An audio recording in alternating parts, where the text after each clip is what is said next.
Ce matin, on va parler sur un sujet, à savoir les deux trompettes, qui nous parlent aussi de l'enlèvement de l'Église. Donc dimanche, on avait commencé à parler un peu autour du retour du Seigneur. Et ce matin, on va encore s'encourager dans la même pensée par rapport à l'enlèvement. Nous sommes dans Nombre chapitre 10. Nombre chapitre 10, quand je rappelle, on parle sur les deux trompettes. Les deux trompettes.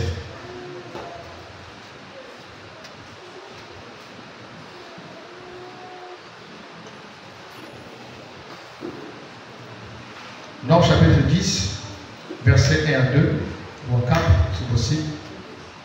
L'Éternel parla à Moïse et dit: fais-toi deux trompettes d'argent. Tu le feras de métal massif. Elles te serviront pour la convocation de la communauté et pour le départ des camps. Quand on en sonnera, toute la communauté se réunira auprès de toi, à l'entrée de la tente de rencontre. Si l'on descend que d'une trompette, les princes, les chefs de milliers d'Israël se réuniront auprès de toi. Quand vous sonnerez avec l'éclat, ceux qui campent à l'est partiront. Quand vous sonnerez avec l'éclat pour la seconde fois, ceux qui campent au sud partiront. Amen. Je relis encore le verset 2. Fais-toi deux trompettes d'argent. Tu le feras des métal massif. On retient ceci. Elles te serviront pour la convocation de la communauté et pour le départ des camps. Deuxième passage, 1 Corinthiens 15, 51 à 52. 1 Corinthiens 15, 51 à 52.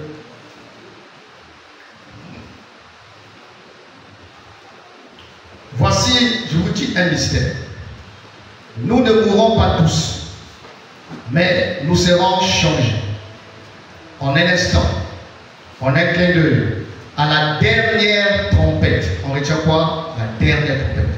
À la dernière trompette, car elle sonnera et les morts ressusciteront incorruptibles.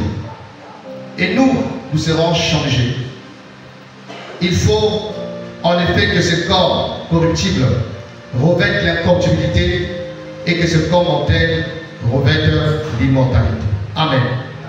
Notre Père, notre Seigneur, merci encore pour ce que tu as fait de la vie de notre sœur Prisca et de plusieurs enseignants au roi. Oui Seigneur, c'est toi le maître de nos vies. La durée, la longévité de chacun au roi de gloire est sous ton contrôle, Seigneur. C'est toi qui règnes dans le ciel et c'est toi qui es au contrôle. Père, je te prie de m'aider à transmettre essentiellement au roi de gloire la pensée de ce matin et de disposer un cœur pour la compréhension et la mise en pratique. Bénis ta parole et qu'elle soit imprimée dans nos cœurs de façon à porter le fruit digne de ta gloire au nom de Jésus-Christ. Le Seigneur est en train de revenir. Quand nous disons que ton règne vienne, oui, que le règne du Seigneur vienne aussi physiquement dans ce monde, dans les nations et dans toutes les générations. Et nous savons tous que pendant les milléniums, le Seigneur sera le seul chef qui va régner sur la terre. Il sera le seul roi, le seul président qui gouvernera les nations. Et il les pètera avec un sceptre de fer. Et aujourd'hui, nous sommes encore dans le temps des nations. Ce sont les nations qui règnent physiquement. Les nations et les rois de la terre qui gouvernent physiquement les différentes nations. Et le Seigneur a fixé un temps pour que le roi de la terre puisse gouverner, diriger et qu'il fasse tout ce qui leur monte à cœur, tout ce qui leur monte dans les pensées. Et quand on regarde l'état du monde aujourd'hui, c'est le résultat des projets des rois de la terre. C'est la réalité de tous les desseins que les dirigeants de ce monde ont conçus. On voit que le monde est de plus en plus dans le chaos, dans la ruine et dans la destruction. Mais le Seigneur a donné un temps, et au temps marqué, il viendra lui-même. Il viendra pour dire au roi de la terre, maintenant c'est mon temps. Maintenant c'est mon temps de gouverner, de régner, de peindre le peuple, de peindre les tribus, de peindre les langues. Jusqu'à ce matin, on a l'impression comme si il a croisé les bras et il laisse les choses se faire. On a l'impression comme s'il est faible, comme s'il est impuissant. En constatant parfois les blasphèmes que les nations sont en train de proférer. De plus en plus, les blasphèmes sont en train de s'accumuler et s'intensifier dans les lois qui régissent le fonctionnement des hommes. Et la plupart des lois, on va constater, vont à l'encontre de la loi du Seigneur, s'opposent à sa parole, s'opposent à sa vérité, s'opposent au Seigneur. Et non pas que le Seigneur est impuissant, non pas qu'il est humain, il est faible, mais il respecte son agenda prophétique. Il respecte son calendrier prophétique. Et c'est pourquoi, avec tout ce qui se passe déjà dans notre époque, nous voyons clairement les signes s'accomplissent jour après jour.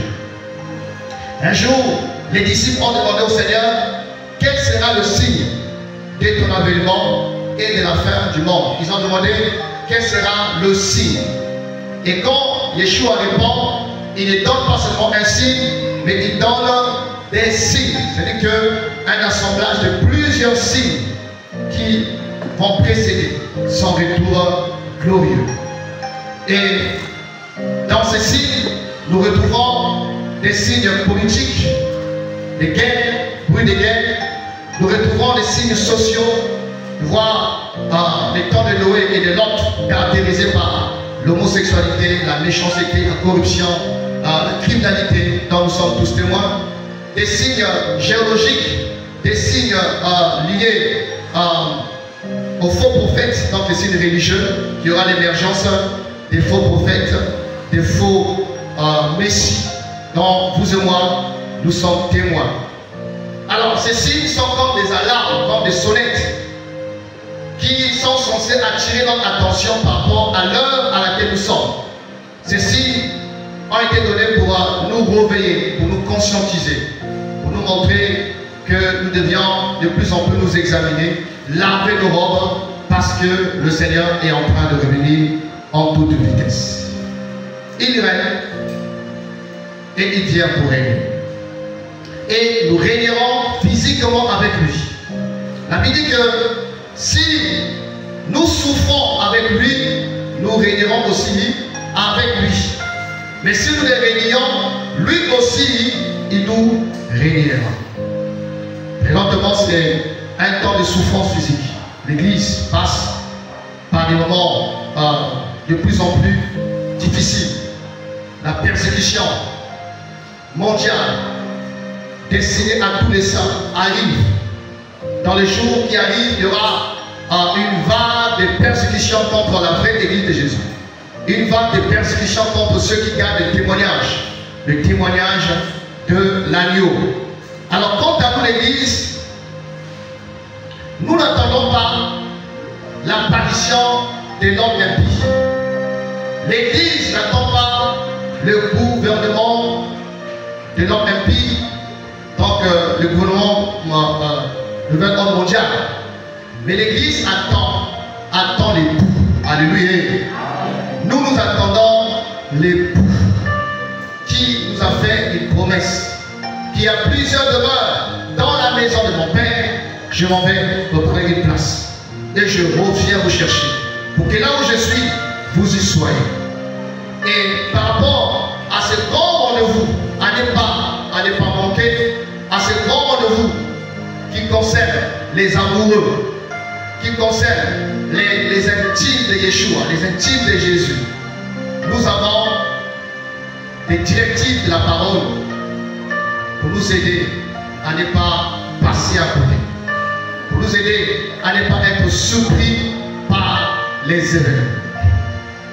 Alors, dans Nombre 10, le Seigneur va s'adresser à Moïse, son serviteur, et il va demander à Moïse de fabriquer, de confectionner 2 trompettes.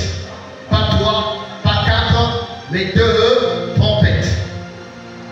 Et il précise la matière avec laquelle les 2 trompettes devaient être façonnées, fabriquées. On devait prendre quoi? L'argent. L'argent comme matière. Et on devait travailler. On devrait, voilà, tout redresser, frapper, peut-être le marteau, donner une forme, jusqu'à ce que des trompettes soient fabriquées avec cette matière qu'on appelle argent. Et rappelons que l'argent, matière, la Bible représente le rachat. Ça nous parle du rachat. Ça nous parle de l'œuvre de Christ à la croix. La Bible dit, vous avez été rachetés non pas avec de l'or ou de l'argent, mais par le sang précieux de Jésus-Christ. Donc, l'argent matière nous parle du rachat, le moyen par lequel nous avons été rachetés. Donc, ces trompettes devaient être fabriquées avec la matière qu'on appelle argent. Et il donne aussi le but essentiel de ces 2 trompettes. Le rôle essentiel de ces 2 trompettes. Écoutez la parole, s'il vous plaît. Alors, il dit, verset 2, fais-toi 2 trompettes d'argent, tu les feras de métal massif. Elles te serviront, donc ces 2 trompettes, elles te serviront pour la convocation de la communauté. Le premier objectif de ces trompettes, c'est pour la convocation de la communauté ou encore de l'assemblée. Alors, nous savons tous que là, Israël est dans le désert. Et ça vivait sur des tentes. Ils n'étaient pas encore arrivés à Canaan. Ils sont encore dans le désert. On marche vers Canaan. C'est comme nous, l'Église. Nous sommes encore dans le désert. Le désert qui représente quoi? La marche chrétienne. La vie chrétienne pour aller à Canaan, le ciel, notre Jérusalem céleste. Alors, donc, le premier rôle de ces 2 trompettes, c'était pour convoquer l'assemblée. Donc, il arrivait parfois, les gens étaient dispersés, les gens étaient éparpillés, les gens étaient partis au champ chercher de l'eau, voyez ça. Alors, quand l'on écoutait le son de cette trompette, chaque juif, chaque israélite connaissait le sens, la signification de ce son, qui disait qu'il faut vite rentrer pour se réunir, pour se rassembler, soit pour écouter un discours, soit pour continuer la marche, soit pour une guerre, l'ennemi arrive, donc il faut vite se rassembler. Et le second homme, il dit, elles te serviront pour la convocation de la communauté et pour le départ du camp. C'est comme ces trompettes devaient aussi être utilisées pour annoncer quoi? Le départ. Donc quand cette trompette était sonnée, tout le monde savait qu'il faut arranger ses bandages. Il faut démonter sa tente. Il faut arranger son matelas. Il faut arranger tout ce que nous appartenait, parce que on va commencer à marcher. On va commencer à avancer. On va commencer à continuer la marche dans les déserts. Alléluia. Alors, ces 2 trompettes, en lisant 1 Corinthiens 15, 51, 52, Paul nous parle du mystère de l'enlèvement. Il dit que nous ne mourrons pas tous, mais tous nous serons changés. Alléluia. Au son de la trompette. Encore Mélissa. Corinthiens 15, 51, que cela va être bref, mais que l'on comprenne la pensée. 1 Corinthiens 15, 51. Voici, je vous dis un mystère. Nous ne mourrons pas tous, mais tous nous serons changés. En un instant, en un clin d'œil, à la dernière trompette. On nous parle de quoi? La dernière trompette. Donc s'il y a une dernière, ça veut dire quoi? Il y a une heure? D'accord? Alléluia. S'il y a une dernière trompette, ça veut dire qu'il y a une première trompette. Donc on retrouve ici quoi? Les deux aspects de la trompette de nombre 10. Il y a une première et une dernière. Alors, d'après ce passage, on nous dit que l'enlèvement de l'Église sera déclenché par quoi? Par la dernière trompette.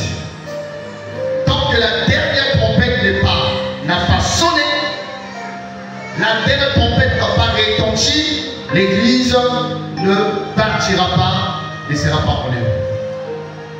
Alors la question qui se pose ce matin, mais s'il y a une dernière trompette qu'on attend, y a-t-il déjà eu la première trompette? S'il y a une dernière trompette que l'Église attend et qui dans peu de temps retentira, quand est-ce que la première trompette a-t-elle retenti? À quel moment, en quel temps la première trompette a-t-elle retenti? Et encore, autre mot, la trompette là, elle signifie quoi? Elle symbolise quoi? Elle représente quoi? Alléluia. 1 Thessaloniciens chapitre 1, versets 6 à 7. Aimez la parole de Dieu. 1 Thessaloniciens 1, 6 à 7. Je lis ceci. Bon, verset 6. Vous êtes devenus nos imitateurs, à ceux du Seigneur, en recevant la parole au milieu de beaucoup de tribulations, avec la joie de l'Esprit Saint. Ainsi, vous êtes devenus un modèle pour tous les croyants en Macédoine et en Achaïe. Car la parole du Seigneur a retenti de chez vous. Dans ma version. Car la parole du Seigneur fait quoi? A retenti comme une trompette. La parole avait retenti à Thessalonique. Alors, bon, ici dit que quand ils sont arrivés à Thessalonique, qu'est-ce qu'ils ont fait? Ils ont sonné la trompette. Ils ont fait retentir la trompette de quoi? De la parole de l'évangile. Alléluia. La première trompette qui servait à la convocation a commencé quand Jésus-Christ a commencé son ministère. Il a commencé à dire quoi? Le royaume de Dieu est. Le royaume de Dieu est quoi? Répondez-vous et croyez à la bonne nouvelle. C'était l'inauguration de la première trompette. Alléluia. Jésus-Christ est venu inaugurer le son de la première trompette par son ministère. À partir de son ministère a commencé le son, le retentissement de la première trompette, qui est la proclamation de l'évangile, la proclamation de la bonne nouvelle, qui a pour dessein de rassembler les peuples, les hommes et les femmes autour de l'agneau. Alléluia. La convocation de l'assemblée. L'évangile qui est prêché est une invitation adressée à tous les hommes de toutes nations, de toutes tribus. Ils doivent quitter le monde, ils doivent quitter la sorcellerie, ils doivent quitter le péché, ils doivent quitter le paganisme, ils doivent quitter les traditions païennes. Chacun, là où il se se réunir dans le corps de Christ. Alléluia. Le corps de Christ. La première trompette concerne la constitution du corps de Christ. La composition du corps de Christ. Au travers l'évangile qui prêchait, invitant les hommes et les femmes à la repentance. Et quand l'on se répand de ce péché, le Saint-Esprit te prend, il te greffe.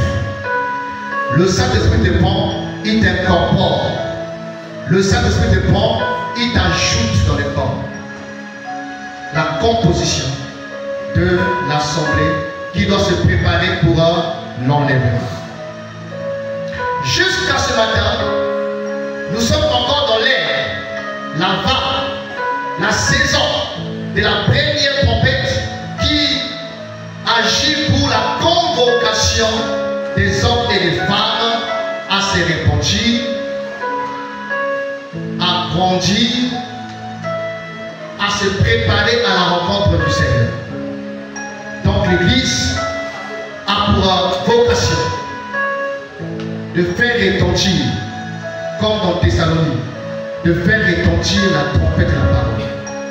Donc c'est un temps où les gens se répandent. C'est un temps où on appelait à marcher dans la sanctification.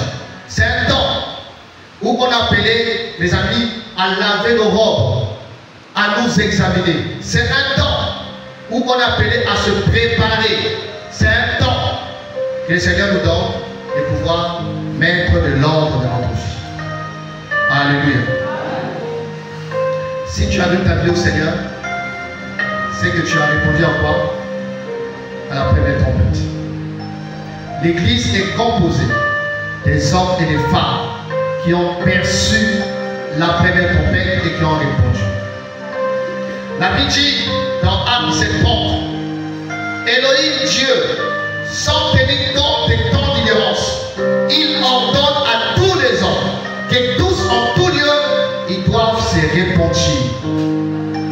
Donc, la trompette nous invite à la repentance, nous invite à la conversion, à la nouvelle naissance, dans la vie de sanctification, dans l'obéissance, dans le service, dans la marche, dans la crainte du Seigneur. Et Paul dit que jusqu'à la totalité des païens, je dis que le dernier des païens soit entré, jusqu'à ce que la totalité des païens, je dis que tous ceux qui sont destinés à la vie éternelle, écoutent le sang et puissent être greffés, incorporés, réunis en Christ. C'est là où on parle du baptême du Saint-Esprit. La Bible dit que vous avez été baptisés d'un seul esprit pour former un seul corps. Former un seul corps. Donc le but de la première trompette qui est la convocation, c'est pour la formation du corps. Former un seul corps. Former l'assemblée. Que tous reviennent et qu'ils soient incorporés, greffés, insérés, liés à la tête qui est Jésus. Jésus est dans la tête et nous sommes les différents membres de ce corps. Alléluia. Amen. Et la question pour quelqu'un ce matin, es-tu déjà greffé? Es-tu déjà incorporé? Es-tu déjà ajouté? La Bible dit, chaque jour dans l'église du commencement, le Seigneur ajoutait les âmes qui étaient sauvées. Est-ce que vous voyez ça? Il ajoute qui? Pas des païens. Il ajoute des hommes qui étaient sauvés. Jésus n'ajoute pas dans son corps des païens. Il ajoute des convertis. Il ajoute des hommes et des femmes régénérés. Il ajoute des hommes et des femmes transformés. Si quelqu'un n'est pas né d'eau et d'esprit, il ne peut ni voir ni entrer dans le royaume. Il faut naître de nouveau pour voir et entrer dans le royaume. Es-tu né de nouveau? Alléluia. Regardez. Quelqu'un peut être membre de l'assemblée locale. sans pour autant être membre de l'assemblée véritable, l'assemblée spirituelle, la vraie église. Alléluia. Parce que l'assemblée locale, tous ceux qui se battent, on est assemblé et à la fin on va se saluer. Ah, bonjour frère, bonjour soeur. Est-ce que tout le monde est frère et soeur? Alléluia. Ah oui. Est-ce que tout le monde est frère et soeur? Oh, j'aime le Seigneur. Qui définit la fraternité en disant ceci? Qui est ma soeur? Qui est mon frère? Qui est ma mère? Qui est mon père? Ce sont ceux qui écoutent la parole et qui la mettent en pratique. Autant normal, donc, avant d'appeler quelqu'un sœur, interprète, rassure-toi qu'il vit l'évangile. Alléluia. Rassure-toi qu'il vit la parole de Dieu. Rassure-toi qu'il a été transformé, régénéré par la sémence incorruptible et vivante de la parole. Mais ici, on peut priver tout le monde. On peut priver. Ah, frère. Oh, soeur, frère. Mais on n'est pas frère. C'est-à-dire qu'on n'est pas converti. On n'est pas un enfant de Dieu. La Bible dit à tous ceux qui l'ont reçu, à ceux qui croient en son nom, et à donner le pouvoir de devenir enfant de Dieu. On devient enfant de Dieu. Alléluia. Luther de sommeil. Je vois les gens qui luttent là. Moi, si je lutte, moi, si je suis fatigué. C'est chaud. De devenir enfant de Dieu. On les devient. Donc, le Saint-Esprit a été envoyé aussi pour rassembler, pour réunir, baptiser d'un seul esprit pour former un seul corps. Or, le baptême du Saint-Esprit, c'est quoi? C'est la formation du corps, l'incorporation dans la tête qui est Jésus-Christ de Nazareth. Alléluia. Et le second rôle de la tempête, on nous dit, elles te serviront pour la convocation. Donc nous sommes encore à l'ère de la convocation. C'est pourquoi, frère Christian, frère Anassi, continuez à sonner la trompette de l'évangile. Alléluia. Continuez à sonner la trompette. En toute occasion favorable ou non, prêche l'évangile. Alléluia. Prêchons, sonnez la trompette. Car il est écrit, comment croiront-ils s'il n'y a pas des gens qui prêchent?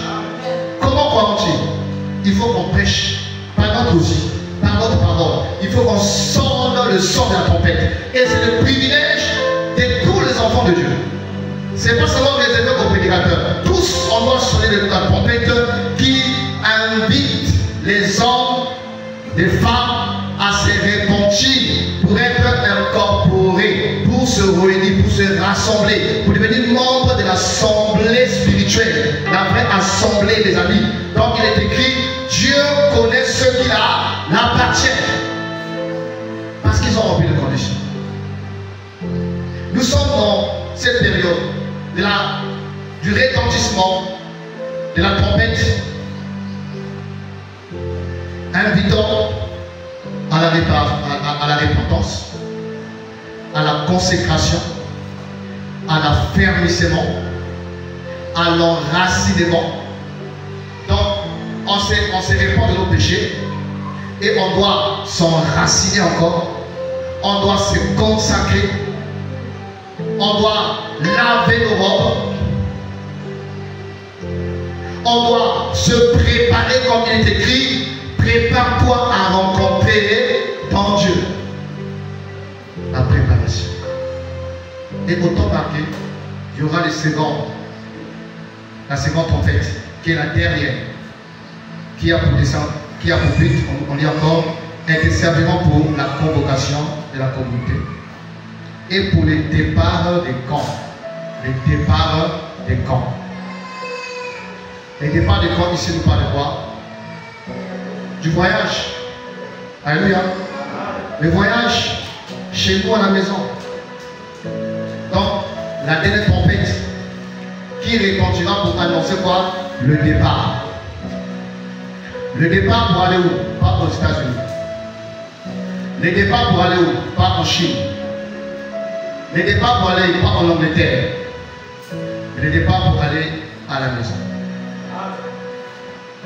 L'enlèvement. Le verbe enlever, le mot grec qui parle de ce verbe, c'est arpazo, qui signifie être emporté instantanément. Être emporté instantanément. Deuxième sens, ça donne être emporté instantanément vers un autre lieu. Être emporté de façon instantanée pour se retrouver dans un autre lieu. Le troisième sens, ça donne quoi? Être délivré d'un grand danger. Être délivré d'un grand danger. Donc, la dernière tempête qui annonce le départ, qui concerne l'enlèvement, dès que le sang retentira, des hommes et des femmes de toute nation, toute langue seront emportés de façon instantanée pour se retrouver au ciel, dans les airs. Et ça sera pour eux une délivrance contre un grand danger qui est la grande tribulation et le règne de l'homme impie, qui sera un règne de terreur. Un règne de terreur. Et nous croyons que l'Église sera mise à l'écart, à l'abri, avant que l'homme impie commence son mandat diabolique de terreur. Donc, on sera délivré de ce grand danger-là pour se mettre à l'abri au ciel. Alléluia. Au ciel. Alors, frères et sœurs, je prends encore une image pour finir. On va prendre Apocalypse chapitre 1. Je suis pas là. Apocalypse 1. On va encore illustrer ces deux trompettes par ce passage. Nous sommes dans Apocalypse 1, verset 9. Apocalypse 1, verset 9.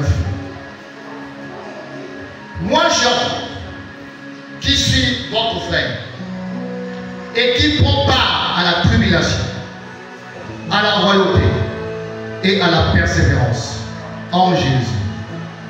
J'étais dans l'île appelée Patmos à cause de la parole de Dieu et du témoignage de Jésus. Je fus ravi en esprit au jour du Seigneur. Et j'ai entendu derrière moi une voix. C'est quoi? Derrière moi une voix forte comme le son d'une trompette. Il a entendu derrière lui quoi? Une voix forte comme le son d'une trompette. Qui disait: ce que tu vois, écris-le dans un livre et envoie-le aux sept églises, à Éphèse, à Smyrne, à Pergame, à Thyatire, à Sardes, à Laodicée et à Philadelphie. Verset 12. Je me retournai pour découvrir la voix qui me parlait. Après m'être retourné, je vis chef chandelier d'or. Et au milieu des chandeliers, quelqu'un qui ressemblait à un fils d'homme. Il était vêtu d'une longue robe et portait une ceinture d'or sur la poitrine. Sa tête et ses cheveux étaient blancs comme la laine blanche, comme neige. Ses yeux étaient comme une flamme de feu. Et ses pieds étaient comme du bronze qui semblait rougi au four. Et sa voix était comme la voix des grandes eaux. Il avait dans sa main droite 7 étoiles et sa bouche sortait une épée aiguë à 2 tranchants. Et son visage était comme le soleil lorsqu'il brille dans sa force. Quand je le vis, j'ai tombé à ses pieds comme mort. Il posa sur moi sa main droite en disant: sois sans crainte. Moi je suis le premier et le dernier, le vivant. J'étais mort et me voici vivant au siècle des siècles. Je tiens les clés de la mort et du séjour de mort. Est-ce qu'on peut acclamer Yeshua? Alléluia. Quelle présentation. Oh, son excellence Yeshua, la tête de notre majesté, oh majesté, majesté. Alors, Jean est en prison à Patmos, une île où on envoyait souvent les opposants politiques, les s'est retrouvé là-bas, il explique, non pas qu'il avait pris la femme de quelqu'un, non pas qu'il avait volé, mais c'est à cause de quoi? De l'évangile.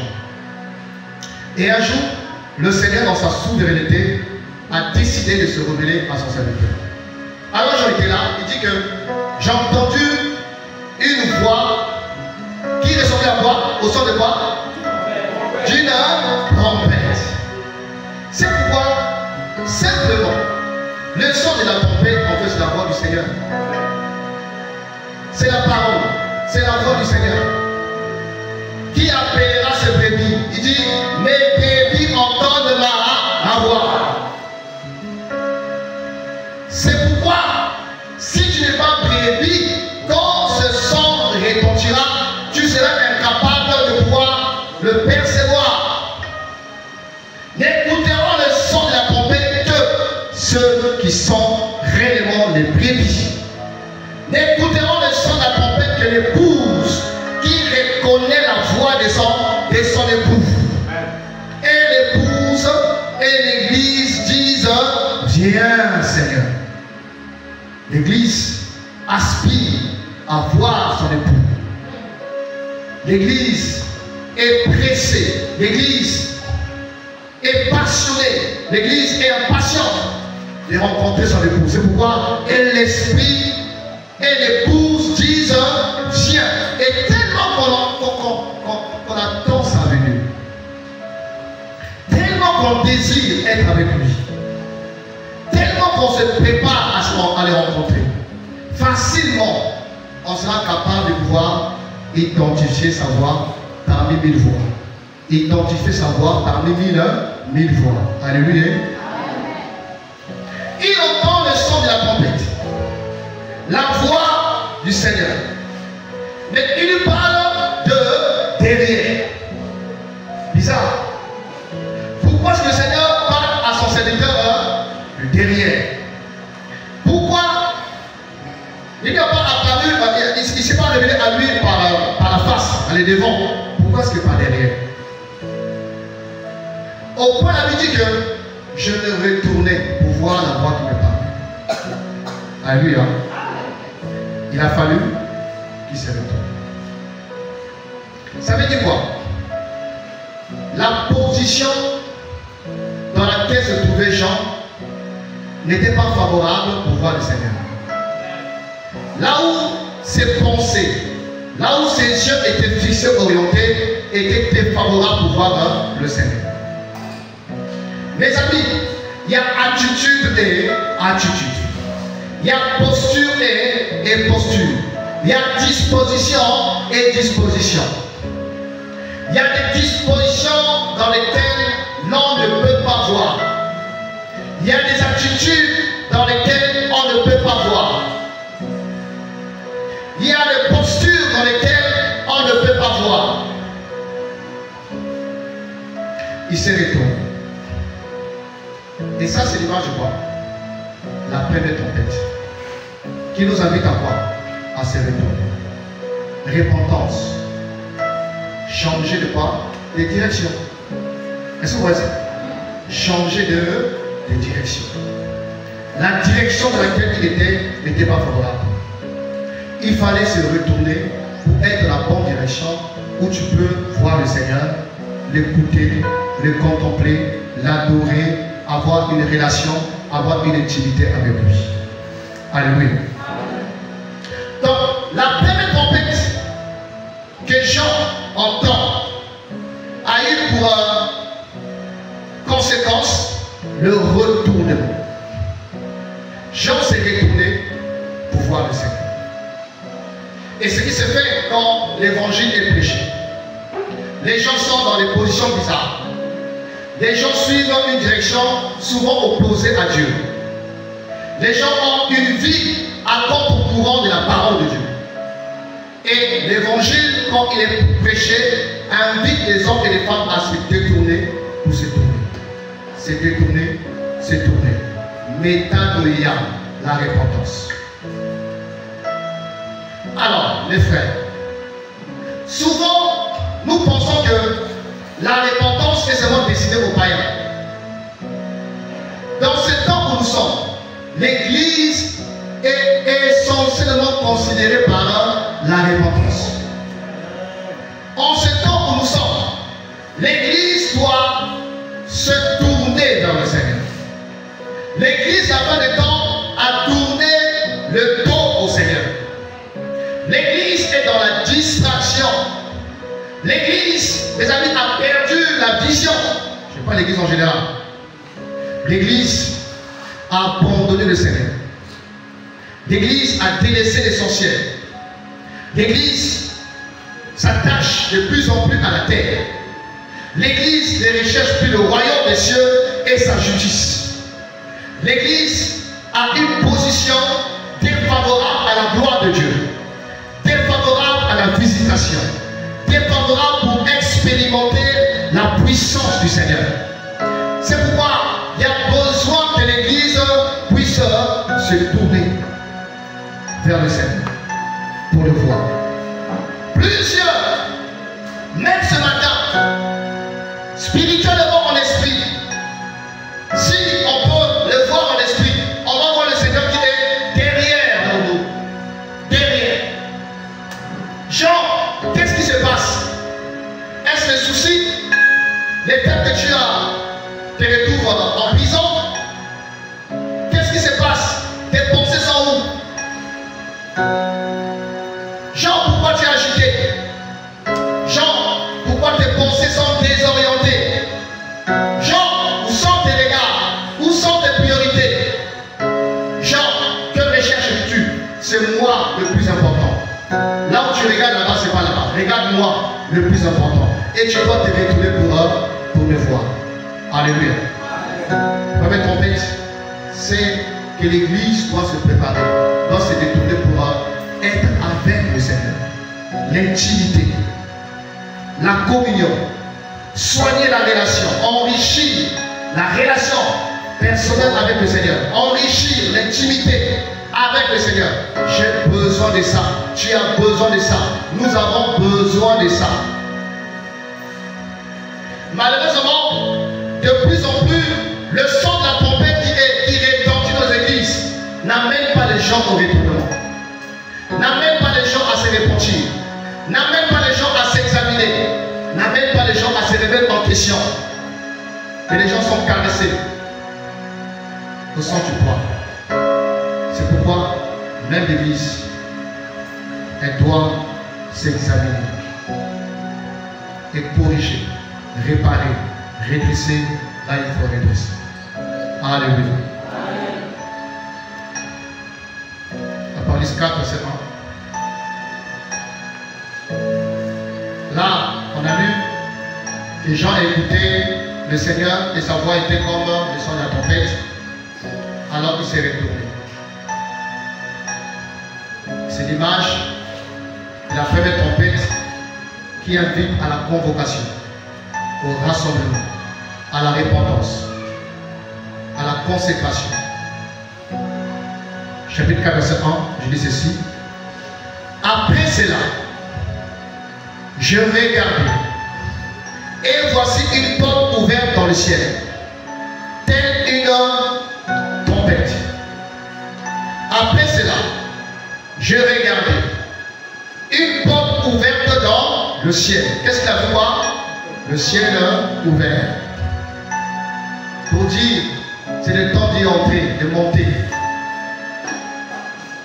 Telle une trompette, la première voix, waouh, la première voix que j'avais écoutée, la première voix que j'avais entendue me parler, dit, Jean dit qu'il entend encore la même voix, il appelle ça la première voix, première trompette, rassemblement, repentance, consécration, tout ce que vous pouvez ajouter.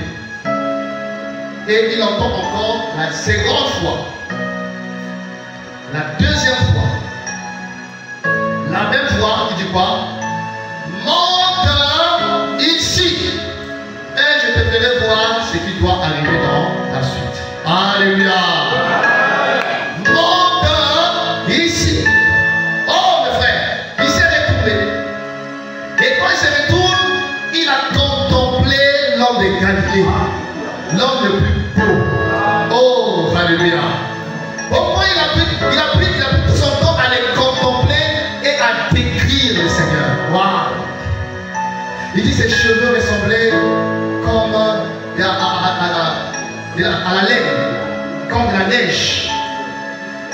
Il dit qu'il était vêtu d'une longue robe blanche. Oh Seigneur. Ses yeux étaient semblables à des flammes de feu. Il avait une ceinture sur sa poitrine. Wow. Ses pieds étaient semblables à des lèvres ardentes. Sa voix ressemblait au bruit des grandes eaux. Après qu'il s'est retourné et il a enrichi sa connaissance du Seigneur, il a mangé le Seigneur, il a touché, il a adoré, il a contemplé. Et il va encore entendre la deuxième fois, la dernière trompette, la voix qui dira monte ici. Annonçons quoi? Le départ. Alléluia. Oh mes frères, ailleurs on devait acclamer la parole ailleurs. C'est pas possible. Oh mes frères. Alléluia. Monte ici. La dernière trompette, mes frères, qui aura pour message, qui aura pour son, qui aura pour significatif. Prisca monte. Blaise monte. Louisette monte. Shadrach monte. Kadi monte. Alléluia. C'est cette trompette qu'on attend, frères et sœurs. Mais pour entendre monte ici, il faut que tu sois retourné pour être attaché à l'agneau. Gardez l'intimité. Mes frères, le plus grand combat dans ce temps de la fin, c'est l'intimité avec le Seigneur. Ce n'est pas les démons, ce n'est pas le diable de la sorcellerie. Le plus grand combat de tous les enfants de Dieu, c'est entretenir l'intimité, c'est entretenir la relation, c'est entretenir la communion, frère. Et le diable travaille pour nous empêcher d'avoir une intimité. Parce que si les enfants du Seigneur entretiennent, approfondissent leur intimité, c'est des dégâts dans le monde des ténèbres. Il sait l'efficacité de l'intimité. Il sait ce que le Saint-Esprit est capable de faire d'une vie, d'un cœur, d'une âme, d'une sœur, d'un frère qui a une intimité. Satan, c'est ça. C'est pourquoi il travaille pour distraire, il travaille pour décourager, il travaille pour s'aimer la zizanie, il travaille pour te perturber dans tes pensées, il travaille pour empêcher la connexion permanente. La connexion permanente. Regardez parfois comment on est embêté quand il n'y a plus de connexion. Quand ça pleut, hein, sur les ailes. Ah, mais bon, ça cherche pas là, tout ça. On est dérangé parce qu'on veut voir, on veut télécharger des choses, mais la connexion n'est pas de qualité. On est dérangé. Mais pourquoi n'es-tu pas dérangé quand la connexion avec le Seigneur? Alléluia! C'est ce qui va nous déranger, frère. Pour les téléphones internet, on ne sait pas. Frère Gina, on va les crédits là. Comment t'es bon? Mais quand il n'y a plus de réseau avec le royaume, quand je n'ai pas connecté avec le royaume, non, ça ne dit rien. Tu fais une semaine, tu ne te parles pas, ça ne dit rien. Tu fais un mois, le Saint-Esprit ne se révèle pas toi, il n'y a aucune expérience, aucun toucher du Seigneur, aucune présence, aucune goutte d'onction, ça ne dit rien. Tu pries, tu sens qu'il n'y a plus de feu, tu sens qu'il n'y a plus l'ardeur, tu sens qu'il n'y a plus la lourdeur, tu sens qu'il n'y a plus la profondeur, ça ne te dit rien. Pardon, frère? Même pas réclamation, frère. Alléluia. Oh, mes frères, moi je veux monter pour moi. Alléluia. Seigneur répandira le sang. Et les gens vont monter. De toutes les nations. On va monter. On va monter. Une sœur, une fois venue au centre, elle est rentrée, une jeune sœur que je ne connaissais pas. Elle était toute tremblante. Je dis, mes frères, je sais qu'on ne se connaît pas. Mais à peine hier soir, j'ai fait un songe. Et quand je me suis réveillé là, je pleurais. J'étais en feu. Et partout où je vois les chrétiens, je ne retiens pas de leur parler. Elle a commencé à pleurer. Tout frère, Jésus revient bientôt. Jésus revient bientôt. Préparons-nous. Il dit, j'ai fait un songe. Dans le songe, la trompette a répondu. Et il a vu comment que des hommes et des femmes comme des éclairs, ils montaient. Ça montait des éclairs. Et vous connaissez un peu le jeu de puzzle, non? De puzzle. Hein? Au fur et à mesure qu'on ajoute une pièce, hein, c'est l'image qui se met en place. Donc au fur et à mesure que les gens montaient, chaque chrétien était comme une pièce de puzzle qui montait et s'ajoutait. Et au fur et à mesure que les uns et les autres s'ajoutaient, c'est-à-dire que ça formait l'image d'une épouse avec un bouquet de fleurs. Waouh! Et il a vu le Seigneur qui faisait ça à l'époux. Et l'époux qui montait avec son bouquet de fleurs comme ça. Alléluia!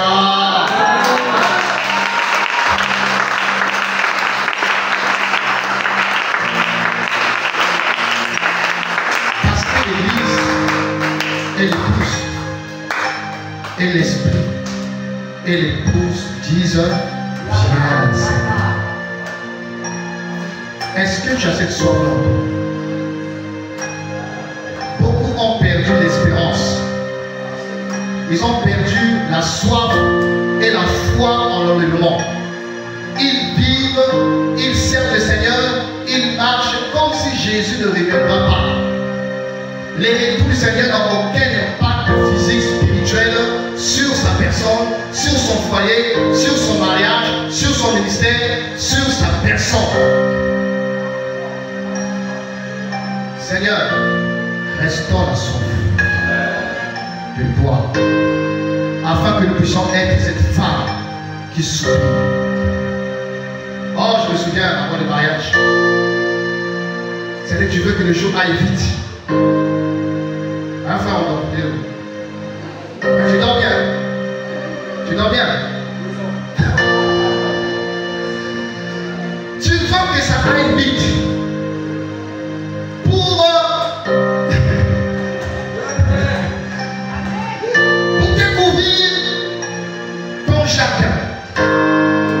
Entrer dans le jardin, cueillir la pomme, les cerises, hein, les goyards, les cygnes. Alléluia. Tu veux entendre la voix de la bien-aimée qui dit entre dans ton jardin, mon bien-aimé. Alléluia. Oui, je dis, c'est pas ça. Ça, c'est le physique. Mais le spirituel, est-ce les cas? Paul disait, nous subirons parce que nous préférons mourir pour être avec le Seigneur que de vivre et être loin de lui. Regardez un tel raisonnement. Mourir parce que ça te rapproche plus de lui pour enfin, comme la reine éthiopienne qui a dit, ce que j'ai appris de toi, ce n'est même pas la moitié de ce que je veux. C'est qu'on a appris. Quand elle est arrivée en Israël, elle a vu la gloire de sa mort. Elle a vu les richesses. Elle dit, oh, mais ce que j'ai appris là, ce n'est même pas la moitié de ce que tu as. Frère, au ciel, oh, laisse. Elle dit, laisse.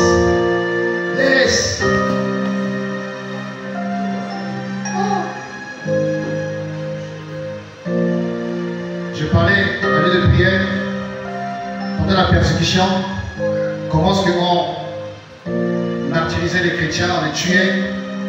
Ils faisaient comme une dit, quel est le, chacun arrivait, il met sa tête là, paf, la tête. Donc à tour de rôle, chacun devait attendre son tour pour être tué. J'ai oublié son nom, mais c'est l'un des pères de l'église, des frères de l'église, des pères de l'église. Lui, il était tellement pressé, il dit, parce qu'il regardait là, le rang, il dit, mais tu sors encore loin, ça ne bouge pas. Il se voyait déjà au ciel. Donc, il y avait une liste là, on appelait chacun à son tour, il arrivait à tout fond. Dès que on a cité son exemple, Nicolas. Oh!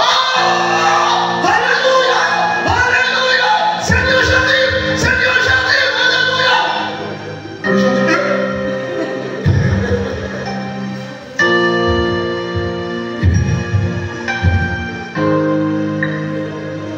la soif d'être avec 100 mètres. Mais si c'est certaines personnes ici là. Hey! Oh Seigneur! Seigneur, tu m'as abandonné, Seigneur! Oh Seigneur, on va la tête, Seigneur! Alléluia!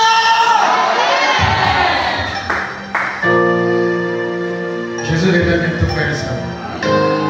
Préparons-nous à monter. Préparons-nous à aller au ciel. Préparons-nous. On va prier, on va se lever.